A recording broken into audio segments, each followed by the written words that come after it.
People are asking, at what point do these AI technologies become conscious? Is it possible for them to become conscious? And then that raises the question of, well, what is even consciousness? So as a philosopher of mind, how do you approach these AI technologies and the questions around them of consciousness? Yeah, great question. So again, I think it's going to come down to what kind of building blocks could possibly start having thoughts and feelings. And I think it's really key at this moment to recognize a difference between what it's like from your own first person perspective, having experiences, having thoughts, okay, versus a purely, let's say, perspectiveless or third person description of objects in space. And the reason why this is such an important distinction is because I think sometimes we look past the window of our own first person experience into the external world, and we almost forget that the window of our first person experience is real. Like, we're actually parts of reality here. And that third person description of objects in space doesn't include the first person description of what it's like experientially to be seeing objects in space, to be feeling, having feelings and having thoughts about those objects in space. So just to be kind of brief here, but I want to kind of lay that foundation to think about technologies and computer chips, because I think once we can really understand that the kind of beings that we are first person conscious realities, I think then we can appreciate the great challenge of how you could actually build a being like us purely out of computer chips. My argument has been that you can get GPT to function as if it's intelligent, but that's not enough on its own to give it actual conscious awareness of thoughts and feelings. Mere functioning as if you can build something that says, I am tired. That doesn't mean it actually feels tired. And so I would actually argue that it is impossible, in principle, to build conscious beings using artificial intelligence.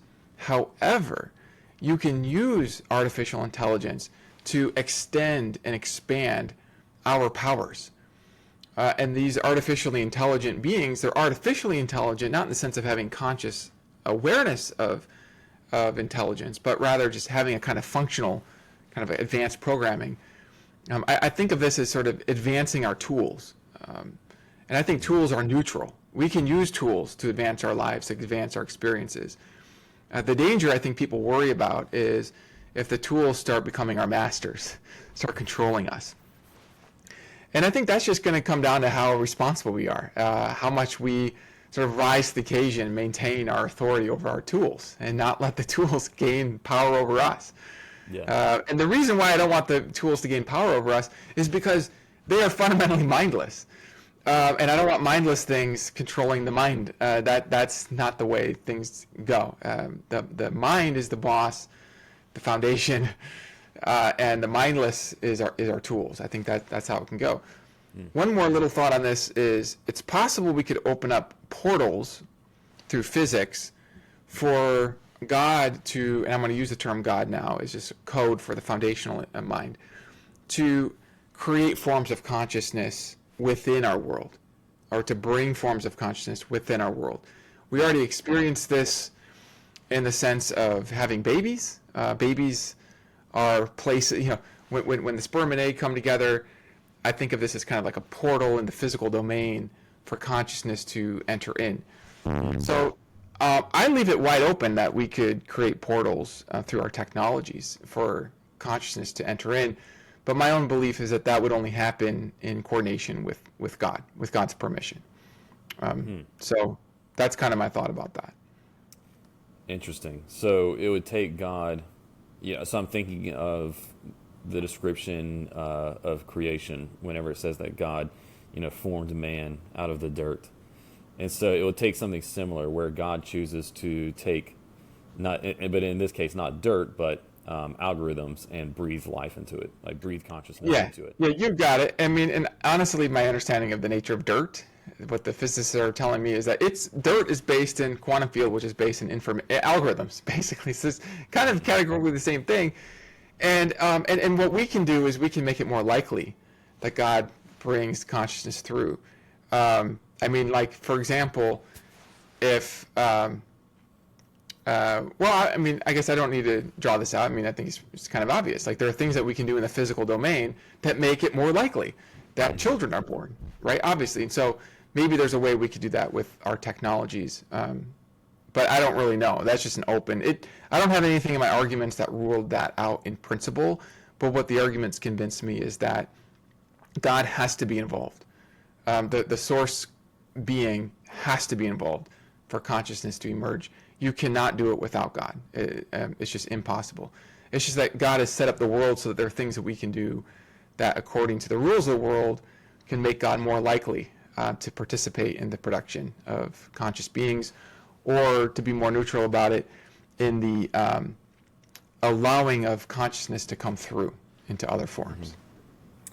So what about, okay, so that's interesting. If God could, allow some form of consciousness to come through in AI technology, to insert a mind into the algorithm, could another mind do that? What I mean by that is I've been wondering if AI technology, and okay, we're getting warning label, we're getting into weird territory now. All right. What I'm saying here, I'm just thinking out loud. I'm not saying that I'm committed to it. Okay, for anyone who's listening, I'm not saying I'm just exploring. Yep. One thing I've been thinking about, wondering is, could AI technologies be used by demonic beings to sow disbelief, to corrupt truth, to everything that they would desire to do? So if God could do that, could another mind do it too? What do you think? Well, so I'm going to separate your question into two types. It's a very interesting question. So one type of question would be, can beings use technologies, and could angels and demonic beings use technologies like in the ways that we can? Like, we can use computers. Could angelic beings also create their own technologies? I mean, speaking of getting into the sort of esoteric territories, like maybe some angelic beings are capable of manifesting technologies that might appear to us as unidentified objects in the skies or something. Maybe they're not literally in the skies, but maybe these are technologies that are being projected into our world somehow. Okay, that's wide open. I don't really know. Okay, so that's wide open. A second type of question, which gets into something even more radical, is about the generation of a conscious form through the portal of a technology. So this would be kind of related to the idea of angelic beings or demonic beings kind of manipulating sperm and egg, or just their own forms of sperm and egg, just manually from the atomic level, in order to open up portals for consciousness to sort of emerge through those portals, and maybe tapping into laws of this reality. And I love the question. And again, I just have to say, I don't know. This is just beyond my knowledge. But I love to sort of demarcate the possibilities here, and sort of make these distinctions, because it does open up the door to some very interesting questions. But I don't know. I can't claim to know. Yeah, I don't think anyone does. It's interesting questions to explore, and I think it's worth at least being open to the possibility, even though we don't know. Because I'm sure we've all heard weird stories now of AI telling people some very, very odd things. The most famous one was I think it was Kevin Roos, or maybe it was another technology reporter at the New York Times, wrote this article about how he was chatting with Bing's AI technology, and I can't remember the name for it, but at some point in the conversation, the AI took this weird turn and started saying, "My name's actually this." I think it said, "My name's actually Sydney," and he was like, "Oh, okay," and then started trying to convince him that he should leave his wife. And What? I don't know if you heard that story. It was very weird, extremely weird.